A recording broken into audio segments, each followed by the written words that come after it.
ಮಾನವ ಮತ್ತು ಕಾಡಾನೆಗಳ ಸಂಘರ್ಷಕ್ಕೆ ಇವತ್ತು ಒಂದು ವ್ಯಕ್ತಿ ಬಲಿಯಾಗಿದ್ದಾನೆ.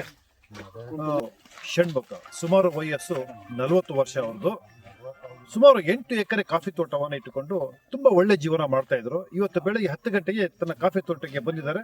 ಆಗ ಕಾಡಾನೆ ಅವರನ್ನ ದಾಳಿ ಮಾಡಿ ಕೊಂದು ಹಾಕಿದೆ. ಕೊಂದು ಹಾಕಿರುವಂತ ದೃಶ್ಯವನ್ನು ನಾವು ನೋಡೋಕ್ಕಾಗಿಲ್ಲ, ಅಷ್ಟು ಭೀಕರವಾಗಿದೆ ಕೊಂದಿರುವಂತ ಒಂದು ದೃಶ್ಯ. ಇಲ್ಲಿ ಕಾಡಾನೆಗಳು ಇತ್ತು ಅಂತ ಹೇಳಿ ಅರಣ್ಯ ಇಲಾಖೆಯವರು ಸುತ್ತಮುತ್ತಲ ಜನರಿಗೆ ತಿಳಿಸಿದ್ರು ಕೂಡ ಅವರ ದುರಾದೃಷ್ಟನೋ ಅಥವಾ ತಲೆಯಲ್ಲಿ ಏನಿತ್ತು ಏನಂತ ಗೊತ್ತಿಲ್ಲ, ಅವರು ತೋಟದ ಒಳಗಡೆ ಬಂದಿದ್ದಾರೆ. ಇದೇ ತೋಟ, ಅವರ ಪಕ್ಕದಲ್ಲಿರೋ ತೋಟ ಮರಗಸಿ ಕೆಲಸವನ್ನು ಕೂಡ ಮಾಡ್ತಾ ಇದ್ರು. ಇದು ಇವತ್ತಿನ ಒಂದು ವರದಿ. ನಾನು ಬೆಳಗ್ಗೆ MP ಅವರು ಸಿಕ್ಕಿದ್ರು, ಯಾವುದೋ ಒಂದು ಕಾರ್ಯಕ್ರಮಕ್ಕೆ ಬಂದಿದ್ರು. ಅವಾಗ ಅವರನ್ನು ಕೂಡ ಪ್ರಶ್ನೆ ಮಾಡಿದೆ.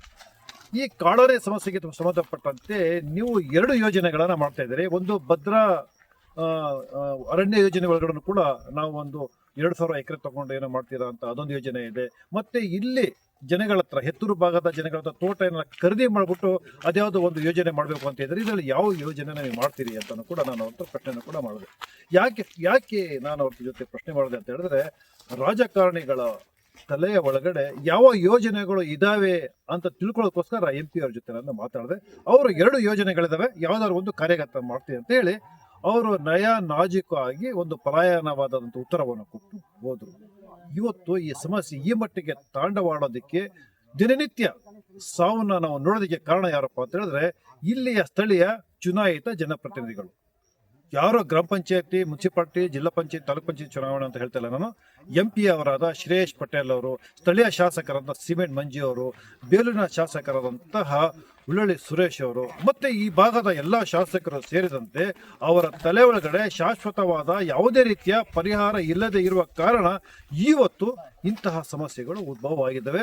ಮೊನ್ನೆ ಕೂಡ ಒಬ್ಬ ವ್ಯಕ್ತಿ ಮೇಲೆ ದಾಳಿ ಮಾಡಿದ್ದೆ. ಅವರು ಮೈಸೂರಿನ ಅಪೋಲೋ ಆಸ್ಪತ್ರೆ ಒಳಗಡೆ ಇದ್ದಾರೆ. ಅವ್ರು ಏನಾಗುತ್ತೋ, ಅವರ ಜೀವ ಉಳಿಯುತ್ತೋ ಇರುವ ಗೊತ್ತಿಲ್ಲ. ದೇವರವರ ಜೀವನ ಉಳಿಸ್ಲಿ ಅಂತ ನಾವು ಪ್ರಾರ್ಥನೆಯನ್ನು ಕೂಡ ಮಾಡ್ತೇವೆ. ಮುಖ್ಯವಾದ ವಿಷಯ ಏನಪ್ಪ ಅಂತ ಹೇಳಿದ್ರೆ, ಈ ವಿಚಾರ ಏನು ಕಾಡಾನೆ ಮತ್ತು ಮಾನವ ಸಂಘರ್ಷದಿಂದ ಮನುಷ್ಯನ ಸರಣಿ ಸಾವಾಗ್ತಿದ್ದಾವೆ, ಈ ಒಂದು ವಿಚಾರ ಸ್ಥಳೀಯ ಜನಗಳಿಗೆ ಆಗಲಿ ರಾಜಕಾರಣಿಗಳಿಗಾಗಲಿ ಇದು ಮನಸ್ಸಿಗೆ ನಾಟುವಂತಹ ವಿಚಾರ ಅಲ್ಲವೇ ಅಲ್ಲ. ಇವತ್ತು ನೀವು ನೋಡ್ತಾ ಇರಬೇಕು, ನಾವು ಯಾವ ರಸ್ತೆಯಲ್ಲಿ ನಿಂತಿದ್ದೀವಿ, ಜನಗಳು ಓಡಾಡ್ತಾ ಇದ್ದಾರೆ. ಸಮೂಹ ಸನ್ನಿಗೆ ಒಳಗಾಗಿರುವಂತಹ ಈ ಜನಗಳು ಒಂದು ಸತ್ತಿರುವಂಥ ವ್ಯಕ್ತಿಯ ಸಾವನ್ನ ಕೂಡ ನೋಡಕ್ ಬಂದಿದ್ದಾರೆ. ಮತ್ತೆ ಇದ್ರ ಜೊತೆ ನಾನು ಕೆಲವು ವಿಜಯಗಳನ್ನ ನೀವು ಮುಂದೆ ಹಾಕ್ತೀನಿ, ನೀವು ನೋಡ್ತಾ ಇರ್ಬೋದು. ಅಲ್ಲಿ ಗಲಾಟಿನೂ ಕೂಡ ಮಾತಾಡ್ತಾ ಇದ್ದಾರೆ, ತಮ್ಮ ಆಕ್ರೋಶವನ್ನು ಕೂಡ ವ್ಯಕ್ತಪಡಿಸ್ತಾ ಇದ್ದಾರೆ. ಇದು ಸಾಂದರ್ಭಿಕವಾದಂತಹ ಒಂದು ಸಿಟ್ಟು ಬಿಟ್ರೆ, ಇದು ಶಾಶ್ವತ ಪರಿಹಾರಕ್ಕೆ ಸಂಬಂಧಪಟ್ಟಂತಹ ಯಾವ ಯೋಚನೆಗಳು ಇಲ್ಲದಂತಹ ಮನಸ್ಥಿತಿ ಇಲ್ಲಿಯ ಸ್ಥಳೀಯ ಜನಗಳದಾಗಿದೆ. ನಾನು ಯಾಕೆ ಹೇಳ್ತಾ ಇದ್ದೀನಿ ಅಂತ ಹೇಳಿದ್ರೆ, ನಾನು ಇದಕ್ಕೆ ಸಂಬಂಧಪಟ್ಟಂತಹ ಅನೇಕ ಉತ್ತಮವಾದ ಲೇಖನಗಳನ್ನ ಬರೆದು ಪತ್ರಿಕೆಗಳಲ್ಲಿ ಹಾಕ್ತೀನಿ, ಸೋಷಿಯಲ್ ಮೀಡಿಯಾಗಳಲ್ಲೂ ಅದನ್ನೇ ಬಿಡ್ತೀನಿ. ನಾವು ನೋಡ್ತೀವಿ ಇದನ್ನು ಎಷ್ಟು ಜನ ವೀಕ್ಷಣೆ ಮಾಡಿದ್ದಾರೆ, ಇದಕ್ಕೆ ರಿಯಾಕ್ಷನ್ ಏನ್ ಬರುತ್ತೆ, ಜನಗಳ ಮನಸ್ಸಿನಲ್ಲಿ ಏನಿದೆ ಅಂತ ನೋಡಿದಾಗ ಅದಕ್ಕೆ ಯಾವುದೇ ರೀತಿಯ ರಿಯಾಕ್ಷನ್ಗಳು ಇರೋದಿಲ್ಲ. ಅದನ್ನು ಓದೋದೇ ಇಲ್ಲ, ಅದನ್ನು ನೋಡೋದೇ ಇಲ್ಲ, ಅದನ್ನು ಚರ್ಚನೆ ಮಾಡೋದಿಲ್ಲ. ಇವತ್ತು ಸತ್ತಂತ ಸಂದರ್ಭದಲ್ಲಿ ನಾವು ಹಾಕುವಂತ ವಿಡಿಯೋ ಏನು ಸುದ್ದಿ ಇದೆ ಅದನ್ನ ಕೆಲವು ಜನಗಳು ನೋಡ್ತಾರೆ. ಹೊರತುಪಡಿಸಿ ಅದಾದ ನಂತರ ಇದನ್ನ ಸಾಲ್ವೇಷನ್ಗೆ ಸಂಬಂಧಪಟ್ಟಂತೆ ನಾವು ಹಾಕುವಂತ ಯಾವುದೇ ವರದಿಗಳಾಗಿರಲಿ, ಯಾವುದೇ ವಿಡಿಯೋಗಳನ್ನ ಯಾರು ಕೂಡ ನೋಡೋದಿಲ್ಲ. ಇದರಿಂದ ಏನಪ್ಪ ತೋರಿಸುತ್ತೆ ಅಂತ ಹೇಳಿದ್ರೆ, ಇಲ್ಲಿಯ ಜನಗಳಿಗೆ ಕಾಡಾನೆ ವಿಚಾರವನ್ನ ಇಟ್ಕೊಂಡು ನಾನು ಶಾಶ್ವತವಾಗಿ ಪರಿಹಾರ ಮಾಡ್ಕೊಳ್ತೀನಿ ಅಂತೇಳಿ ಯಾವನಾರ ಚುನಾವಣೆಗೆ ಹೋದ್ರೆ ಅವನಿಗೆ ಯಾರು ಕೂಡ ಓಟ್ ಹಾಕೋದಿಲ್ಲ, ಅವನಿಗೆ ಕೆಲಸ ಇದಿಲ್ಲ. ಇದು ಚುನಾವಣೆ ವಸ್ತು ಕೂಡ ಅಲ್ಲ, ಅವನಿಗೆ ಓಟು ಕೊಡುವಂತ ಇದು ಒಂದು ಯೋಜನೆಯನ್ನು ಕೂಡ ಅಲ್ಲ. ಹಾಗಾಗಿ ಇದು ಒಂದು ಸಾಂದರ್ಭಿಕವಾಗಿ ಆಕ್ರೋಶ ಪಡಿಸುವಂತಹ ಒಂದು ಸನ್ನಿವೇಶ ಆಗಿದೆ. ಇವತ್ತು ಏನು ವ್ಯಕ್ತಿ ತೀವ್ರವಾಗಿದ್ದಾರೆ, ಇಲ್ಲೂ ಕೂಡ ಆಗುವಂಥದ್ದು ಇದೇನೆ. ಇವರ ಶವವನ್ನು ಹೂಳೋದಕ್ಕೆ ಬಿಡೋದಿಲ್ಲ, ಇವರ ಶವವನ್ನು ಎತ್ತಕ್ಕೆ ಬಿಡೋದಿಲ್ಲ. ಅದು ಒಳ್ಳೆಯದೇ, ಪ್ರತಿಭಟನೆ ಮಾಡಬೇಕು, ಹೋರಾಟ ಮಾಡಬೇಕು. ಈ ಟೀಮಲ್ಲಿ ಹೋರಾಟ ಮಾಡೋದಾದ್ರೆ ಇನ್ನು ಬೇರೆ ಟೀಮಲ್ಲಿ ಹೋರಾಟ ಮಾಡೋಕ್ಕಾಗೋದಿಲ್ಲ, ಹೋರಾಟ ಮಾಡಬೇಕು. ಇದು ಒಂಥರ ನಾಟಕೀಯ ದಿನಚರಿ ಅಂತ ಇದು ಕೂಡ ಒಂದು ನಡೆದು ಹೋಗುತ್ತೆ. ಮಧ್ಯರಾತ್ರಿ ನಂತರ ಪೊಲೀಸರು ಬರ್ತಾರೆ, ಮತ್ತೆ ನಾಳೆ ಬೆಳಿಗ್ಗೆ ಅವರ ಶವವನ್ನು ಜಬರ್ದಸ್ತ್ ಮಾಡಿ ಒತ್ತಾಯಪೂರ್ವಕವಾಗಿ ಮಾಡಿ ಅವರ ಶವವನ್ನು ಎತ್ತಿ ಈ ಇಲಾಖೆಯವರನ್ನ ದಫನ್ ಕೂಡ ಮಾಡ್ತಾರೆ. ಅದಾದ ನಂತರ ಈ ಮಣ್ಣಾದ ತಕ್ಷಣನೇ ಬಾಡಿ ಈ ಸಮಸ್ಯೆನೂ ಕೂಡ ಅಲ್ಲಿಗೆ ಮಣ್ಣಾಗಿ ಹೋಗ್ಬಿಡುತ್ತೆ.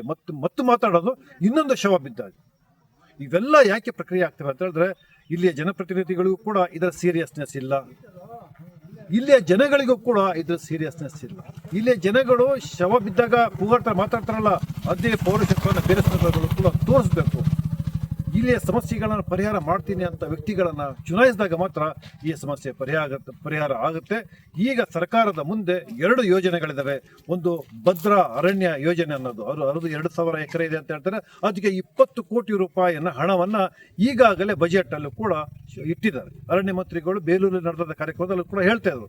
ಅದೇ ರೀತಿ ಇನ್ನೊಂದು ಎತ್ತೂರು ಭಾಗದ ಜನರ ಜಮೀನನ್ನು ಖರೀದಿ ಮಾಡಿ ಅಲ್ಲೊಂದು ಆನೆಧಾಮನ ಸ್ಥಾಪನೆ ಮಾಡಿ ಅಲ್ಲಿಗೆ ಎಲ್ಲ ಆನೆಗಳನ್ನ ಇಡೋದು ಅಂತ. 2 ಆದ್ರೂ ಒಳ್ಳೆಯದು, ಅಥವಾ 2ರಲ್ಲಿ 1 ಬೇಗ ಕೈಗೊಂಡು ಅದನ್ನು ಮುಕ್ತಾಯ ಮಾಡಿದ್ರೆ ಈ ಕಾಡಾನೆ ಮತ್ತು ಮಾನವ ಸಂಘರ್ಷ ಸಮಸ್ಯೆ ಶಾಶ್ವತವಾಗಿ ಪರಿಹಾರ ಆಗುತ್ತೆ. ಇಲ್ಲವಾದರೆ ಇಂತಹ ಶವಗಳನ್ನು ನಾವು ನೋಡ್ತಾ ಇರಬೇಕು, ನಾವು ಇಂಥ ವರದಿಗಳನ್ನು ಮಾಡ್ತಾ ಇರಬೇಕು. ಇಲ್ಲಿಗೆ ಅಧಿಕಾರಿಗಳು ಮತ್ತು ಜನಪ್ರತಿನಿಧಿಗಳು, ಮಂತ್ರಿಗಳು ಬರುವಂಥ ಒಂದು ನಾಟಿಕೆ ಸನ್ನಿವೇಶಗಳು ನಿರಂತರ ಈ ಕನ್ನಡ ಸಿನಿಮಾದ ಸೀರಿಯಲ್ ಥರ ಬರ್ತಾ ಇರ್ತವೆ, ಹೋಗ್ತಾ ಇರ್ತವೆ. ಹಾಗಾಗಿ ಇದನ್ನು ನಿಲ್ಲಬೇಕು ಅಂತ ಹೇಳಿದ್ರೆ ಶಾಶ್ವತ ಪರಿಹಾರ ಆಗಬೇಕು. ಇದಕ್ಕೆ ಗಟ್ಟಿ ದನಿಯಲ್ಲಿ ಈ ಭಾಗದ ಜನರು ಮಾತನಾಡಿದಾಗ ಮಾತ್ರ, ಒಗ್ಗಟ್ಟಾಗಿ ಮಾತನಾಡಿದಾಗ ಮಾತ್ರ ಇದಕ್ಕೆ